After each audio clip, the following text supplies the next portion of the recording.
I want to start thanking you for coming today and for God, my Master, to have this opportunity to pass this message to you. I hope you enjoy and learn something today. Allan Kardec, codifier of Spiritism. So who is this guy? We're going to learn a little bit of his life today.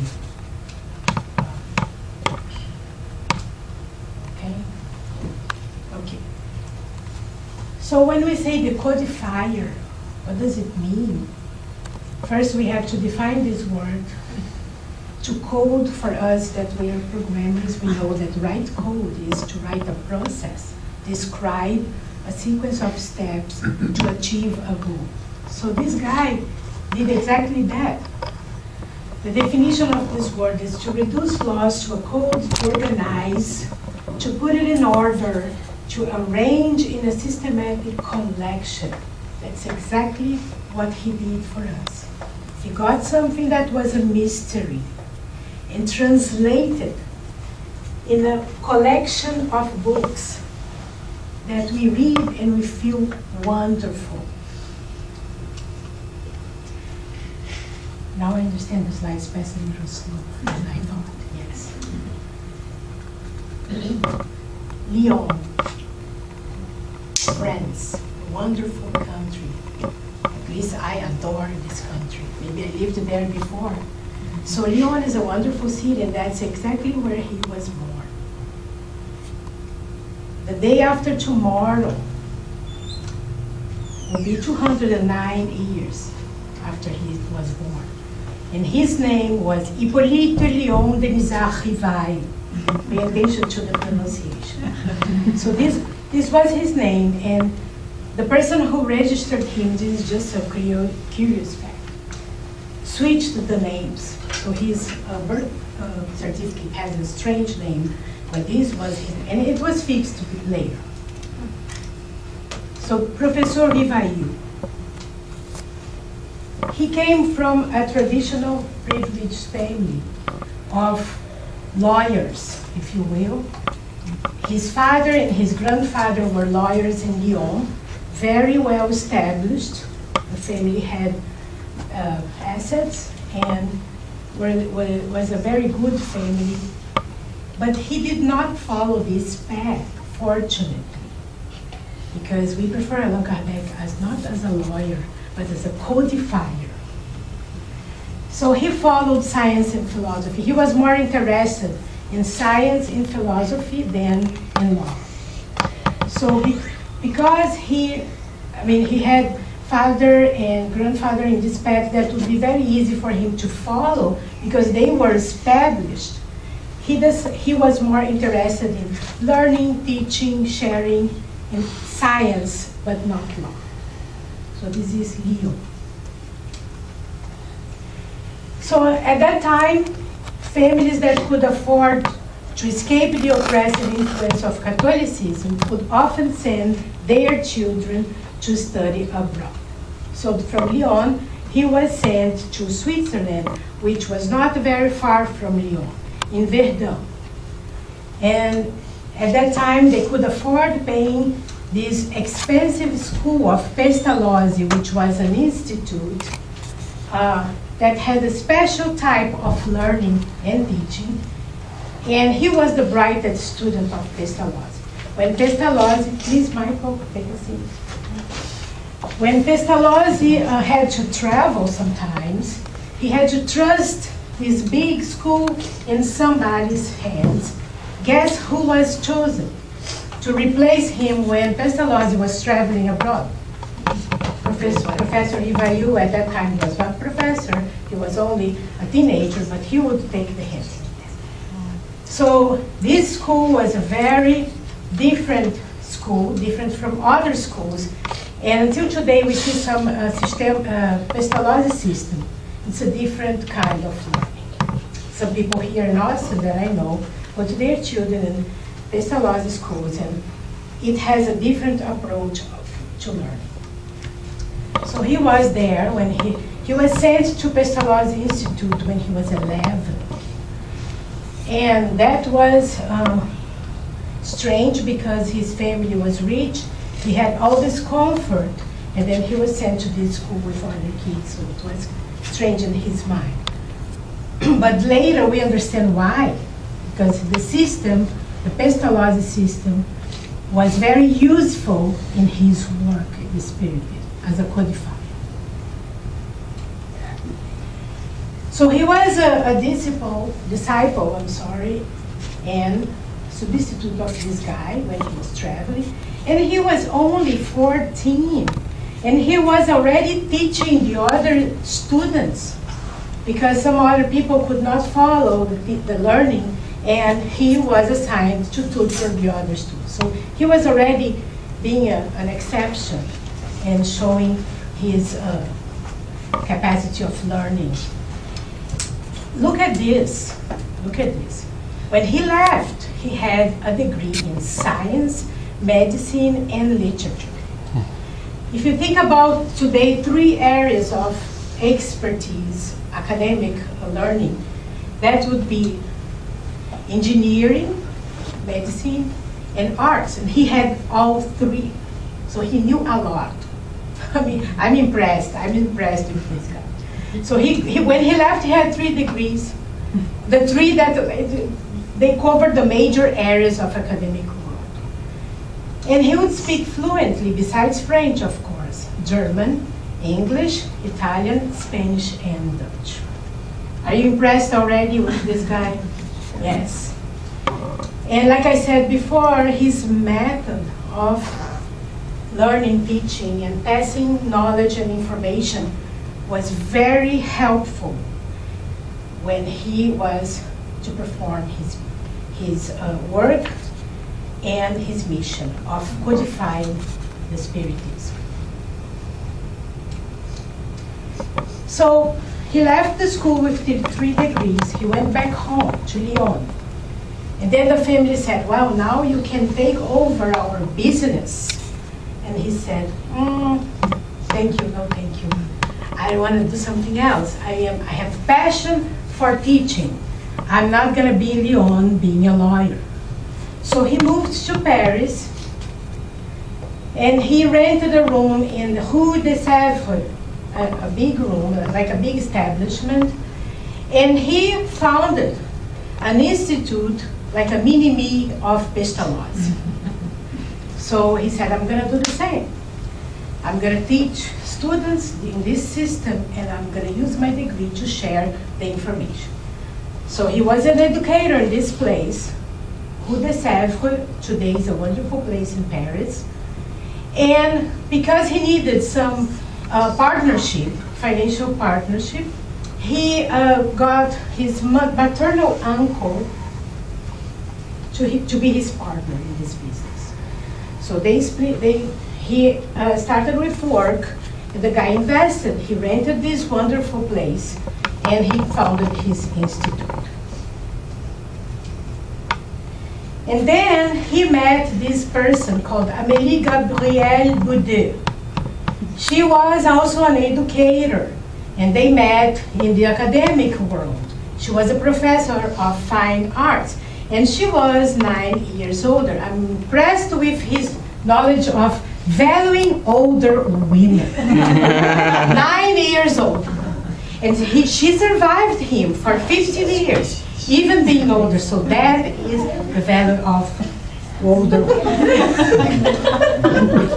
Their wedding was February 6, 1832. Here is Amélie Gabrielle Boudet, and she had a spiritual strength and moral purity. She was a perfect partner for his mission.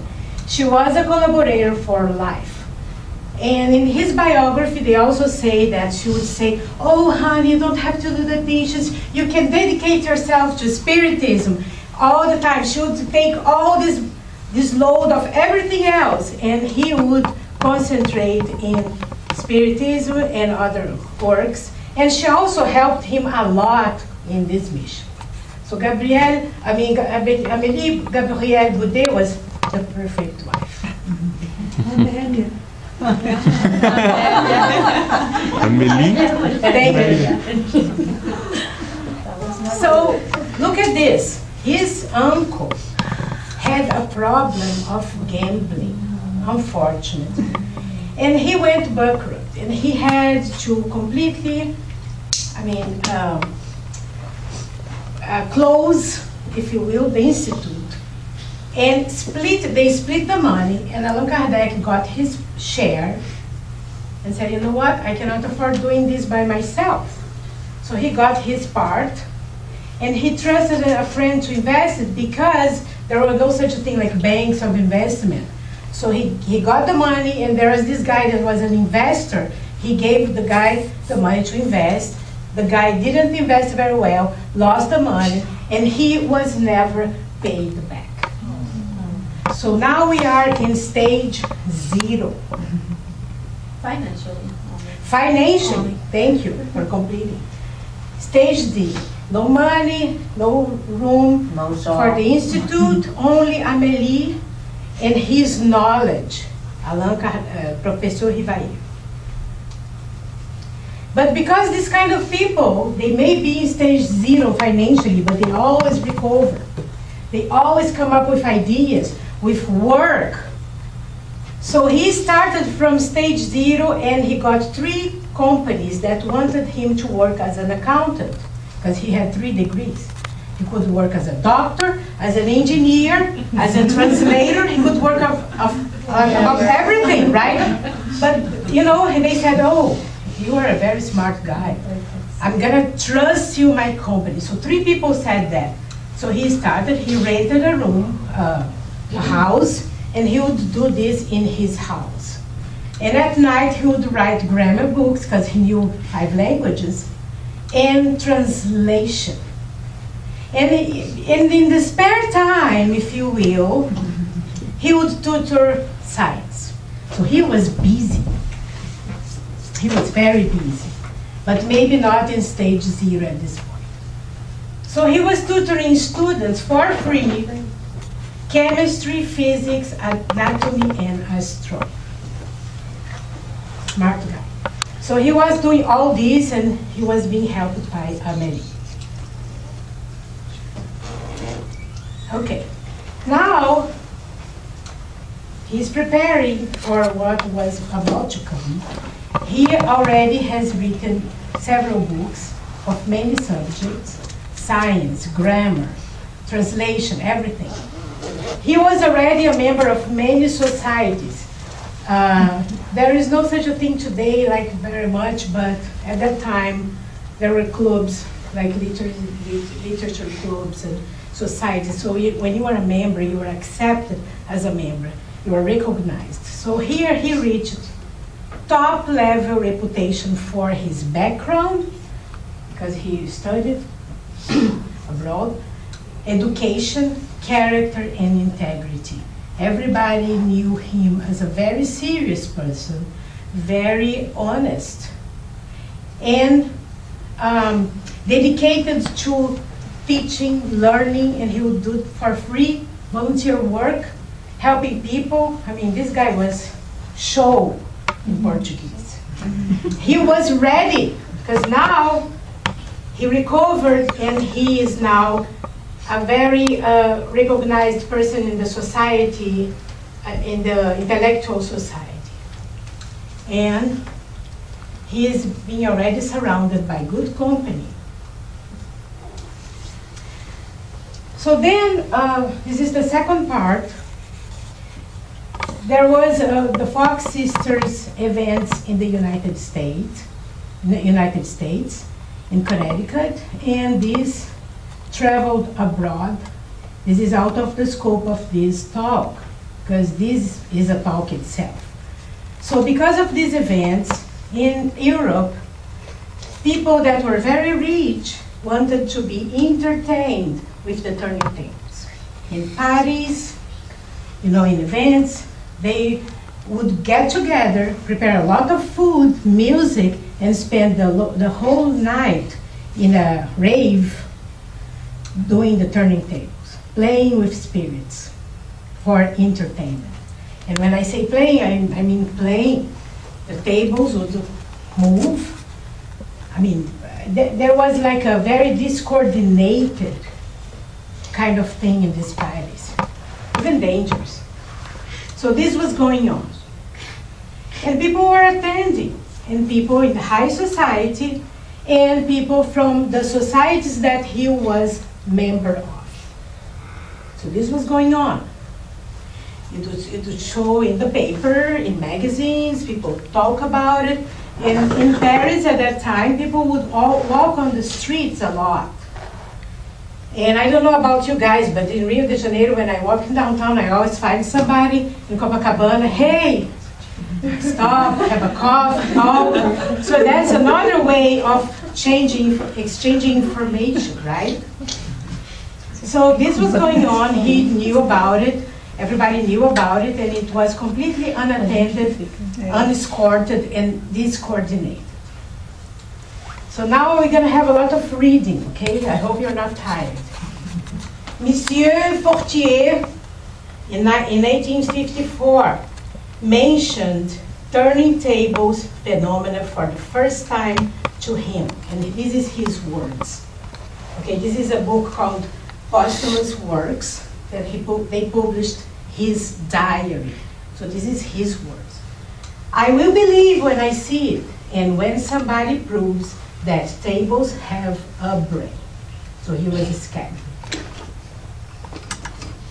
And this is in his diary. I found myself in front of an unexplainable fact, denying the laws of nature, and that my reason would reveal. I've never seen something like this before. Those experiences performed in front of honored people who deserved credibility. Sorry, I thought it was the door. Would lead to the possibility of a purely material effect. But the idea of a talking table would not make sense. So he wrote this in his diary.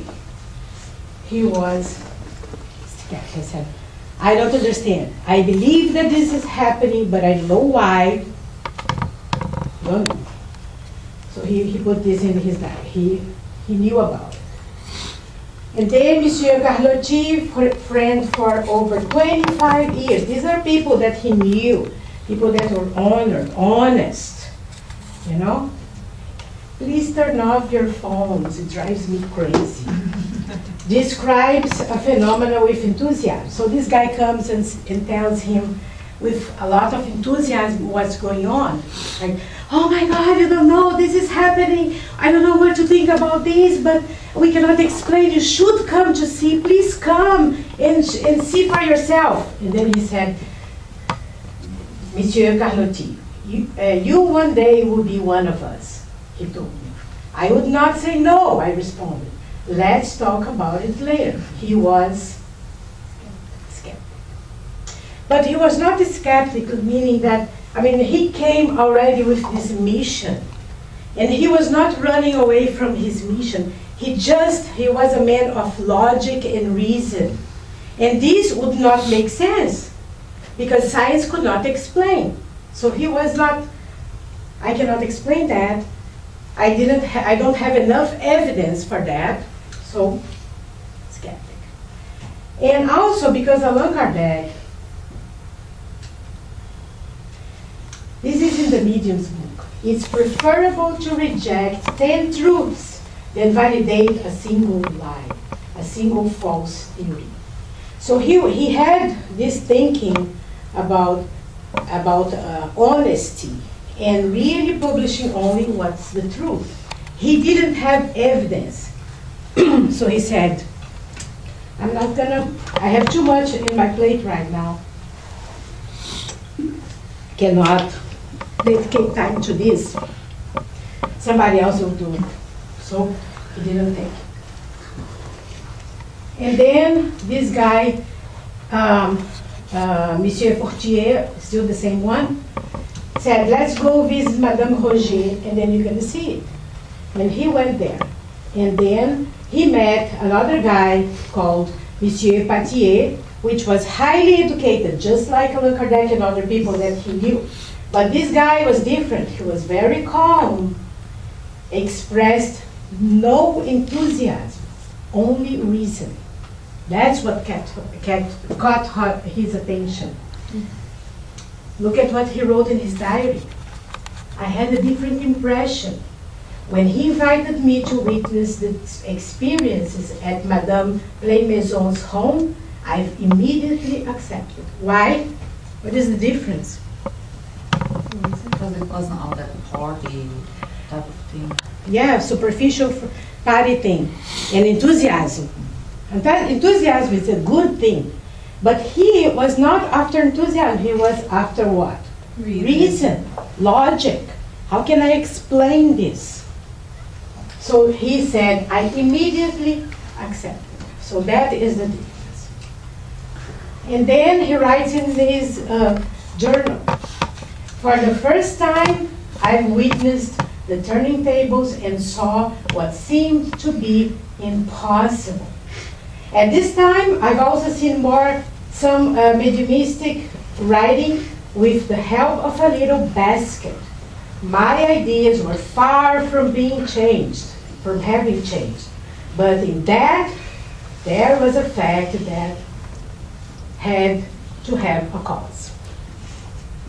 I saw in those apparently frivolous entertainment something serious, like something revealing a new law, and promised myself to research it deeper. So he started to get very curious about it. But he said, far from having changed, he still did not change his mind. But he said, I have to figure this out, because this is happening, it's against the laws, but I have to research. So that's when he promised he would take the time to go deeper. Then I started my first serious studies in Spiritism. Less by revelation, more in observation. He was not an enthusiastic person. He would calm down and really carefully research and investigate. I applied to this new science the method of experimentation, never using preconceived theories. I would observe, compare, conclude, using linking facts, never admitting as right an explanation unless it could solve all questions. I identify with this guy completely. This is wonderful. You know, people that really carefully see things like what is the heat of the moment.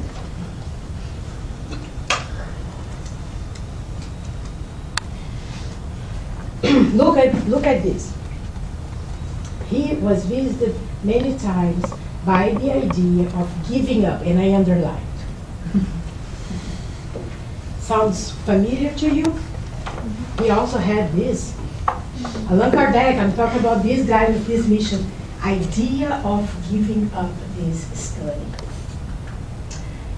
He was not interested in these manifestations and was focused in other concerns. I told you, he was busy. And he was like, oh, but I promised myself I'm going to investigate this. And he was assaulted many times with those thoughts. What do you think this is? Then, this package of Monsieur Garlotti, René Talandier, Tidman, Mantis, Sardou, and Didier, all these people together came to him. Huh? All French. No, this guy doesn't seem French. So these people came to him with a very serious package and trusted him with 50 notebooks of communications with spirits they could not organize. So it was all like in a shoebox, a lot of documents from meetings that they had, conversations with spirits, and they were lost. They said, this happened, I don't know what to do with this, but you will know. And because they knew about his interest in learning and knowledge, his organization skills and methodic personality, they trusted him this hard work they couldn't do. Probably they were not very organized. Probably they were very enthusiastic. So they said, here it is, please do it. You're the best person to do this. I know you can. And he was like, what do I do? turned down. So initially he turns down, this is time consuming and I am involved with other works. Then, in one of the events, in a meeting, this guy, Z, in some books they say Zephyro, but in the main book it says Z. He said he was his protecting spirit. And in a very personal communication, he presented himself as a friend from a preceding existence. They were both druids. He's kind of a monk living in Gaia. At that time, his name was Allan Kardec. So they were best friends forever, BFF. And then he said, hey, we were friends.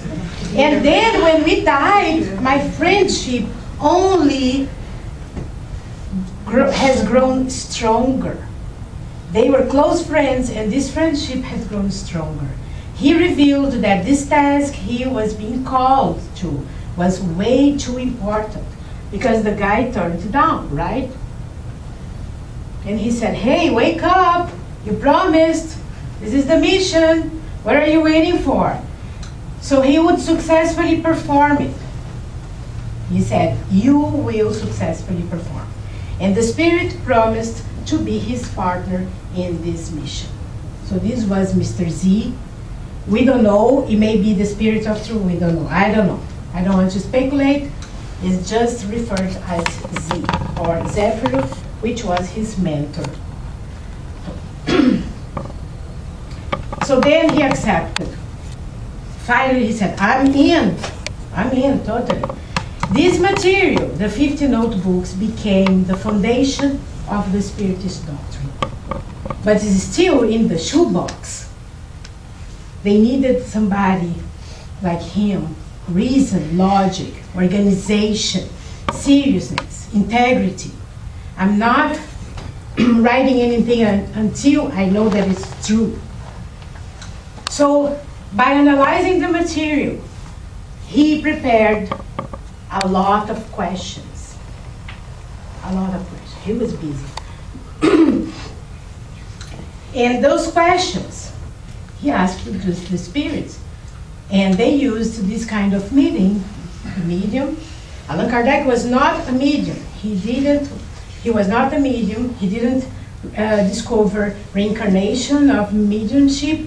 He just sorted out this. So he prepared all these questions to the spirits. And the answers were precise, profound, and logic. We know because we read those books. The answers are pretty complex.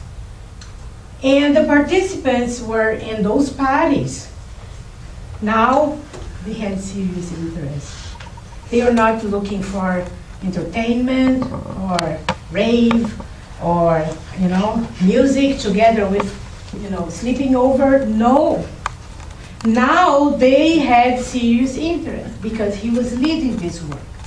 And I'm sure he was sometimes very tough. Because I can only imagine his obsession, his coordination, his determination. And people that have a mission like this, very determined, they are not easy to get along. I mean, it's hard. So then he says, before that, this stage here, I would go to the meetings only to solve problems that I was interested in concerning philosophy and the invisible world. He would go there and ask questions that he had about his science, his experiments. Now he completely changed. So now we are in a different stage of this research. And everybody had a different attitude. Everybody was serious about it. So the meetings were there was these people, and this word, medium, was a word created by him. This person is intermediary, I don't know how to say it, between the two worlds. And he would ask the questions. Since he was not the medium, he would be the person to ask those questions. And the person would respond, but the response and information belonged to the spirits. So he came with the word. the He term created used. Yeah, the this term. word, Spiritism, Yeah. doctrine, Spiritist doctrine, and medium. So every time you say medium, you're talking about what he created. Yes. Did he create the questions? All the questions, because he analyzed all that material. He took the time, and then he said, he started thinking about it. He said, but how come? How this can happen? And he asked straight to the spirits. Like, for example, the first question, what is God? I mean, this guy really took the time to go over all those materials and information that he already had, and all his knowledge. Even Pestalozzi, this guy studied a lot. And there were questions without answers. So he really spent a lot of time preparing those questions. And 1,019 questions, because it's in the book right there. So, he was busy. But he was concerned about credibility. How can I know if those answers are really coming from people that I should trust? So what he did was to send the same questions to many different groups. And at that time, there was no groups. We didn't have a group like this. We had people that know somebody, that his niece has a neighbor that may talk to spirits. So that's how he spread it out, all these questions to different people, different contacts in 268 cities in 37 countries across 5 continents. That's pretty impressive. I mean, in 1857. For the time, right? No mail, right? No UPS. This is crazy that you can do what he did. No internet, no text message, no Twitter, no telephone. Only letters. And it takes a long time. So he wanted to make sure that he could have credibility and he could confirm the veracity of the answers. It was his name in this work. I don't want people to think I'm not trustable. So I have to confirm. And he was Allan Kardec. Very specific. So then the answers were all classified and arranged and formed the Spirit's book. And he said, at this point, I realized that it was turning into a doctrine. I thought about publishing it for everyone's information and learning. This guy was, when I say his show, because he knows the importance of sharing this with other people. People could benefit from it, like we do today, 2013, 209 years after he was born. The answers were classified, arranged, formed the Spirit's book. This is the first edition. And he signed the name Allan Kardec. Why do you think he signed this name? Well, first of all, this was not his words. I mean, he can write about physics and put his name, Professor Rivail. But this is not his words. This belongs to somebody else. Also, I don't want people to think that because I am a professor, I have authority to publish this material. So, and people will make a confusion between my work as an educator and this, which is completely different. So I have to come up with a name. And his best friend said, why don't you isn't it logical to use the name that you had before? So he said, yes, and then he put Allan Kardec. So the first edition was sold out. Thank you, because he published by his own expenses. Nobody wanted to finance his book. I said, I'm sorry, I don't know, I don't feel good about it. Maybe you come back tomorrow. Things like that. I'll think about it. I'll get back to you. And then nobody, and he said, you know what? I'm gonna pay for it. And the first edition was sold out. And while he lived, he reprinted this book 15 times. So now is the first book. It was like a big event, mega event in Galerie d'Orléans, center of Paris. And he said, now what? Because I have a lot that I still want to do. Let's see what happens with this one. And then he was thinking about it, and this is what came. He asked this question to the Spirit: what are possible causes of my potential failure? Inaptitude? He still had doubt and questions that he was doing the right thing. So because he was feeling a little still insecure, this is the message from the Spirit of truth. Strong enemies will plot against your victory. You will be exposed to calumny, betrayal, disbelief. You must have courage, perseverance, and unbreakable strength.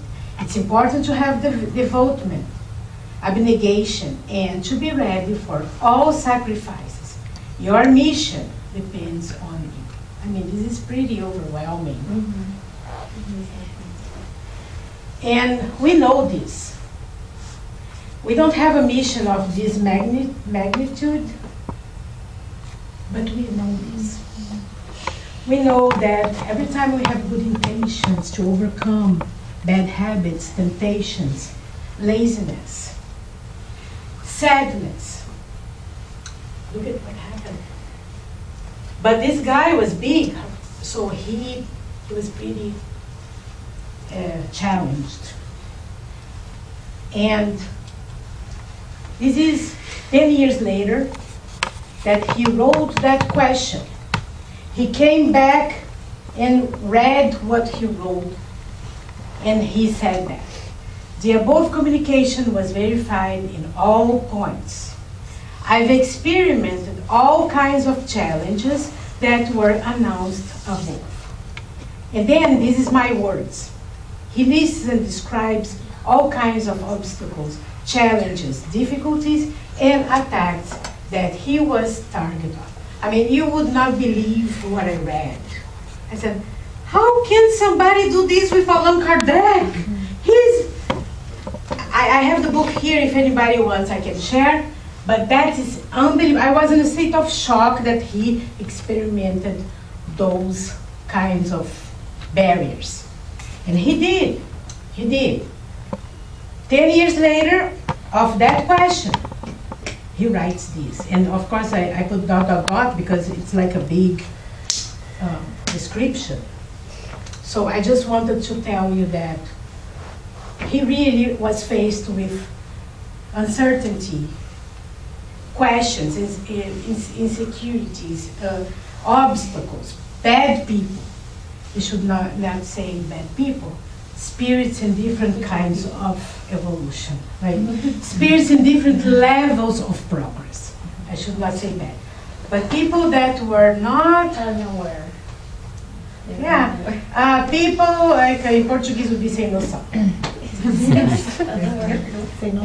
I mean, these people, they come from a long time.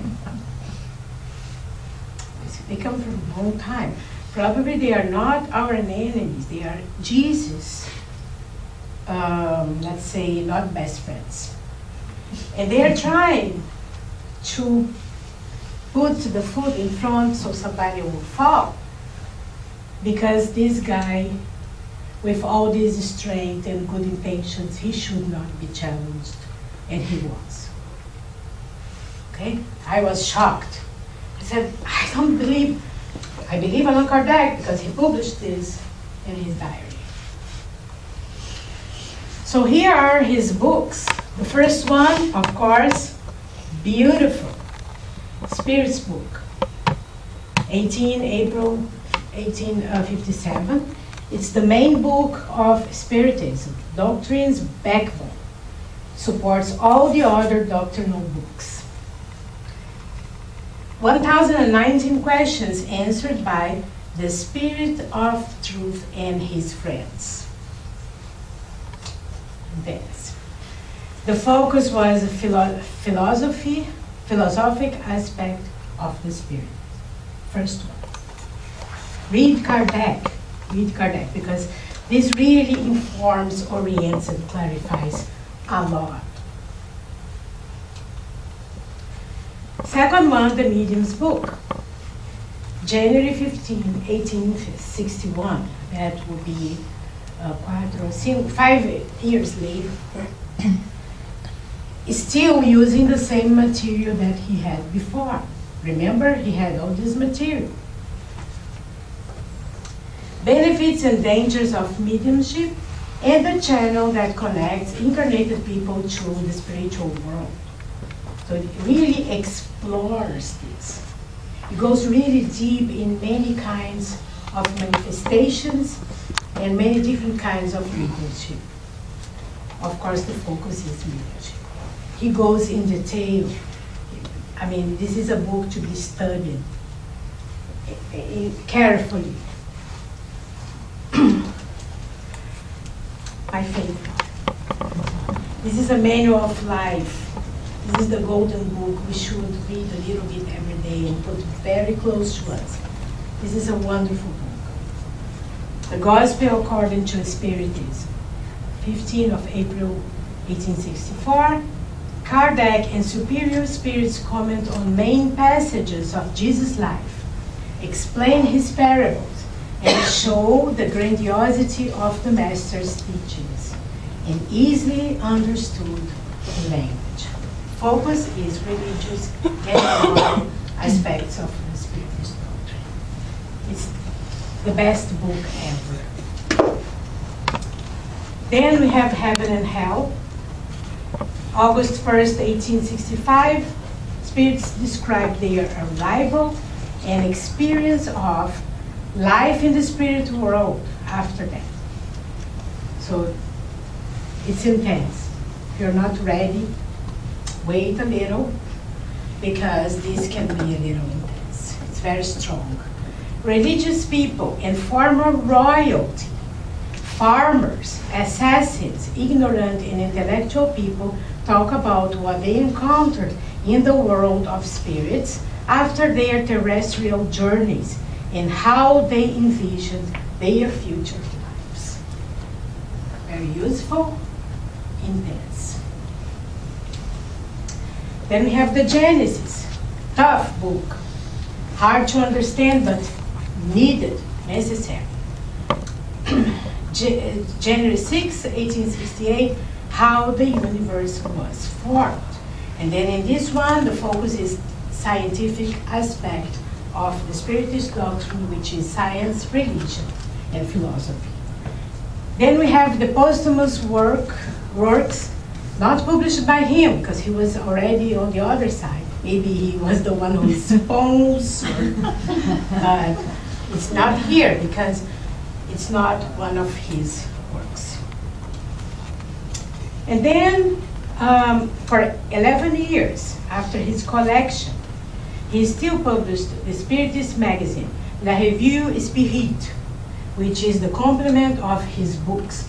So now he complements things that it's just a continuation, and he adds information to his books through the Spiritist magazine, which is a fantastic source of information. But then, after all these years, he was starting to think about, because this was heavy work. I'm talking about somebody traveling, and the conditions were not that great. You don't stay in a Hilton with a mattress foam number. You have to, it's very uncomfortable. And it's heavy load in your health. So he was tired. And because of these challenges, he was working a lot. And this started to affect his health. So he was starting to think about retirement, like, I'm gonna buy some land. He was really very enthusiastic about botanic. He enjoyed go into a mountain, stay there, and see the flowers and the trees and have a picnic. He was, integrated with nature, and he bought a piece of land. Very beautiful. And he said, okay, here Amélie and I will retire. I'm going to build a house for us, and then I'll build a house for this person. So it will be a community of people that supported his work, Spiritism. That's how he was committed to this. So he started working towards this plan. But I think his life was so much connected to his work that he died in 5 minutes. When he was 65, there was an aneurysm in his heart that was building up, building up, building up. And it was bringing him to the end very slowly. And then one day he was in his desk talking to somebody, and the guy bought a document on one of his books. When he did this, he completely disconnected. It was in 5 minutes. He didn't suffer, he didn't go to the hospital, nothing. He just died. I mean, his passage must have been really peaceful, because the way they described his death is really amazing. It's like somebody turns off, interrupter. He didn't do this, no. He just had the book and said. So if you ever go to Paris, go to Père Lachaise. There is this cemetery, Père Lachaise, and you can go and you can see some of these tombs that have a lot of flowers. Jim Morrison is close to this one, it has a lot of flowers. But for a different reason. So this is Kardec's one. To be born, to die, to be reborn yet again. And constantly progress, that's the law. I will take the risk to speak in French here, but it's kind of hard. Naître, mourir, naître encore, et progresser sans cesse. Telle est la loi. It's hard. I was there. It's strong. So, he didn't invent reincarnation. He didn't invent mediumship. He was not a medium, but he brought this to life. He researched, he revealed all aspects of life, because his work is pretty complete. Read Kardec and you see it's robust. And for questions that you still have, you have the Spiritist magazine that completes. He really took the time and he dedicated his life to this. All aspects of life. Before Kardec, death was a mystery. And he gave death to death. No more death. Death does not exist. We live in another dimension. This is fantastic, because I know somebody that recently, she works in a group every day, and she was down because her friend in the group has died suddenly. And I said, hey, remember, there is no death. She's close to you. I said a lot, but still she was down. Because we still feel like that when there's this temporary separation, and we say, see you soon. That is a separation. So he researched, investigated, studied, compiled, and organized the material that he collected. He was inquisitive, methodic. His inquisitive, methodic way to investigate and teach was the key to his triumph. He was not like, oh, whatever. No, he knew his responsibility to pass this. And we are here in Austin, Texas, 2013, still talking about his work. So it's something that reaches beyond. You don't want to do whatever. You want to do something good, but he could not imagine I mean, I think only when he disconnected and went to the other side, he had the idea of the magnitude. His work and his message disseminated so quickly and spread and reached 500,000 of followers in 1870. 500,000. His perseverance, hard work, determination, courage, and strength, commitment to his mission. So because of that, the world had access to this information transcending space and time. His contribution to humanity is immeasurable. He brought light to the world. Why? Direction now that we know where we are going. We have a direction, we have comfort. Of course, there is suffering, there is sadness, but everything, there is a reason. We don't know right now, but we will. Hang on, hang in there, then we're gonna know. His legacy is a doctrine of light that orients us, informs us, and comforts us. Reminds us every day that we live forever. We don't understand what this means. Live forever. We don't understand. This is intense. So the Spiritism is not based on a person, it's not based in Allan Kardec. He was the codifier. He was. But he was a channel. He was the person who translated a message. This doctrine is a doctrine of the spirits. That's the authority and the owner of this message. This is a doctrine of the spirits, a doctrine of love, truth, forgiveness, second chances, survival of the soul, and look at this, we are the authors of our own destiny. Free will. That's very attractive for some people. Be responsible for what you do. You're not responsible for anything else but you. You are the person who will put you where you want to be.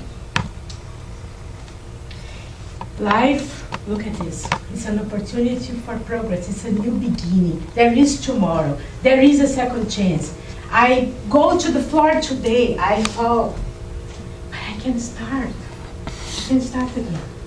The most important thing in Spiritism is not the mediumistic phenomenon, but rather its principles and moral consequences. Look at this. This is nice. In his last incarnation, before Allan Kardec, he was young Hus. Young Hus.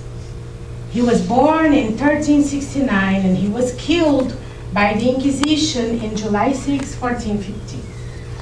When the flames were starting to burn his body, because he was killed in the Inquisition, he said, "Today you roast the duck," which is the meaning of Hus, his last name, in Czech.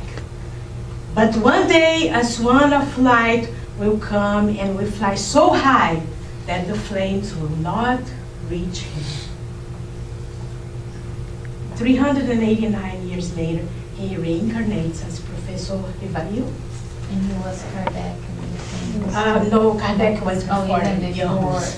Young Hus was one before Kardec. I mean, he had this vision that next time he would come and he would fly really hard as a swan of light. So when you see, sometimes you feel burning in a fire and you feel that this is the end, this is the dead end of your life. I cannot go more down in this. I'm suffering. I can't take it. Remember that there is a future. There is eternity. This is not the end.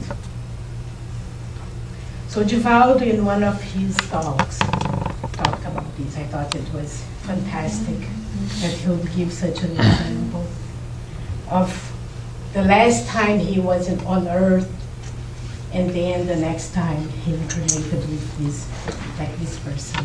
So this was really amazing. Spiritism is a new era for the humanity. It is not by words. Everything that is here is not by words. Unshakable faith is only that which can meet reason face to face in every human act. So when sometimes he said, if you are confronted with science, that is something that is not connected to what I say, believe in science.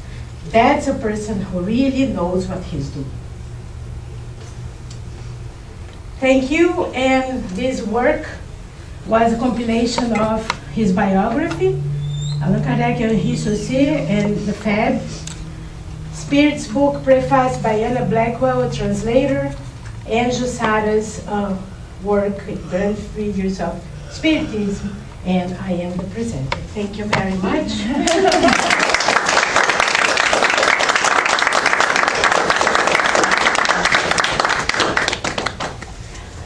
Can I say one thing? Oh, sorry, I didn't ask if you had any questions. Because he put Allan Kardec, as he said, those answers are not mine, but you know, just it's amazing what he did, and when we read the posthumous work, Yes.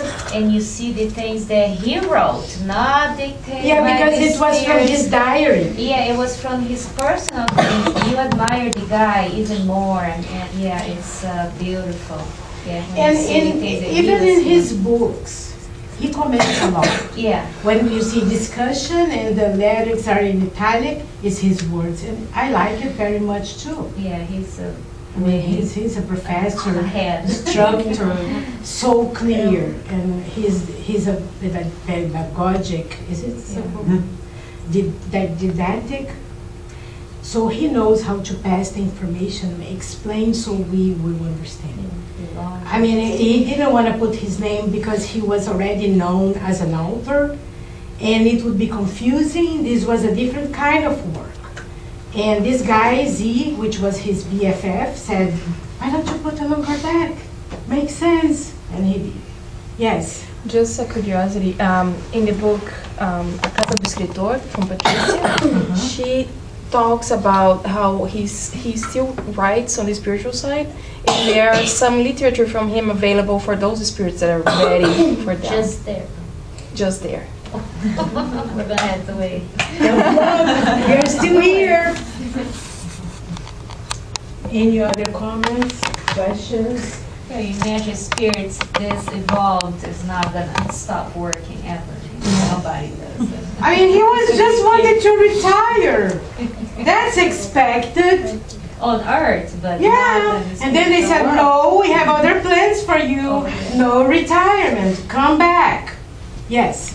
So, just historically speaking, for what I know, the Druids, they lived way before Jesus, and you know, as the Roman Empire got Gallia, and they were slowly being replaced and disappeared. So, I would say that he was probably Allan Kardec, either 300 years before Christ or after Christ. You know, probably no longer than that. It's a long time. Well, there are some literature about the Druids, and I mean, they describe it really well, and I am like him, skeptic, because how can they know all these things, and even pictures of art that they would do, and you know, villages, and I don't know. I don't take the risk to say anything. I just say that Druids were monks. They would dedicate their life to faith. Yeah, they were like the doctors, like they were the pages. Yes. You know, the shamans on the Gaulias, you know, things like that. They were the spiritual leader, they were the doctors and things like this. Before the Romans got there, and then the Goths, and then they took the whole France and became from Gallia into France, you know, from Lutetia into Paris, and then the Druids were disappearing after that. That's what I know. Yeah, I really wish I knew more about them. It's limited what we know. I like that picture. I know that they were dedicated to faith. Yeah, you can learn a lot about Druids if you read Asterix. Yes. Thank you, Fernanda. She survived him 15 years. I mean, this person died old. He died and she continued working in Spiritism. And she lived a long time after him. So she was 9 years older, but she was, I mean, she was, like we say in Portuguese, ela tinha tudo em cima. She was tough. She was very strong, and she had personality. She was the only child and very rich. He was rich, and he was reaching an age of like maturity and still a bachelor. And he found her. She was very smiley, friendly, and they met in this environment of academia. But he was very serious, and you know, when you want something. So they describe in the book a little bit about how they met and how she conquered his heart, because he was pretty serious. My husband was too. After met me. Oh yes. I'm surprised that he was never a medium. Does he say anything about it in the book? Like why does he speculate as to why? Because wasn't? his mission was to compile, translate this without when you were a medium and you are in a meeting for mediumship works. You don't see what else is happening. Your body and your mind is borrowed from somebody else. That's not what he was going to do. There is a story that said one night he was writing, organizing things, and he heard noise or something, and it's like, and he couldn't keep going doing the writing. Then next time they had a session, through the medium became the masters like, you're doing something wrong, and we were trying to tell you, stop, you don't go that way. Yes. So calling his attention that, it was totally wrong, but he should correct a few things. But he couldn't guess. In the first slide, because he was the codifier, just put this in the first slide.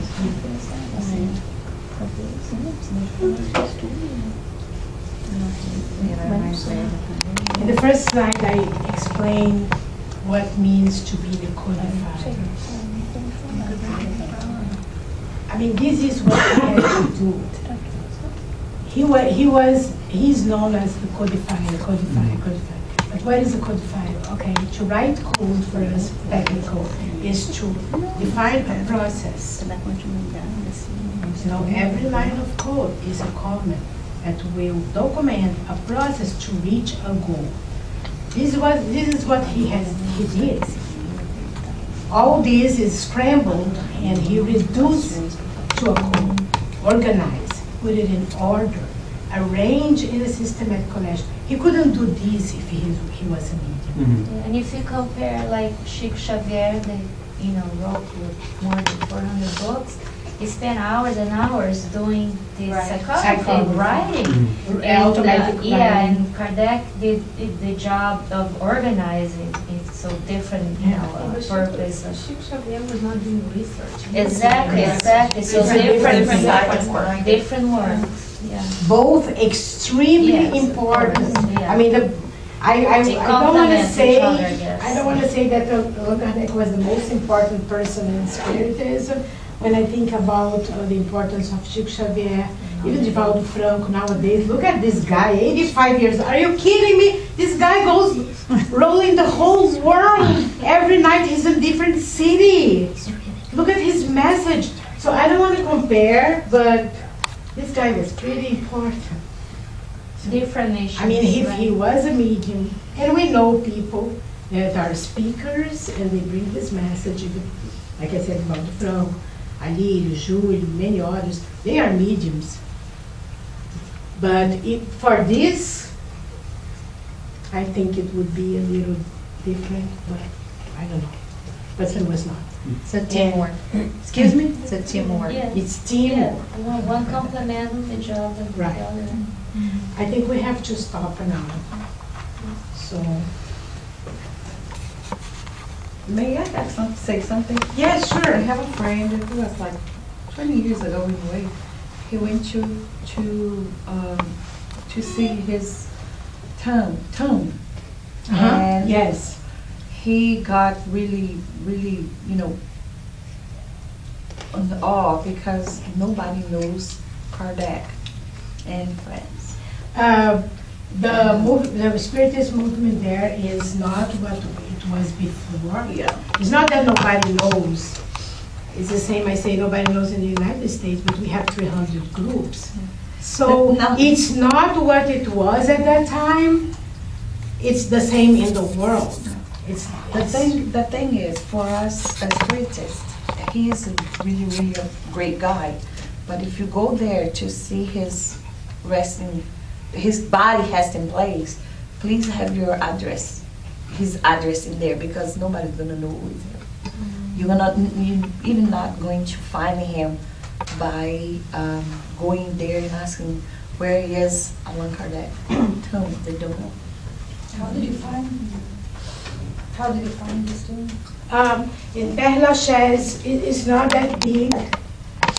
They have like a map and some important people's tombs. Yeah. I remember a while we go straight and then we make a left. And it's But if you ask, nobody knows. But today That's why It's not a map. big, yeah, it's not a big person. Yeah, it's not. today we do a grace. Hmm? Yeah, you have to have your filter.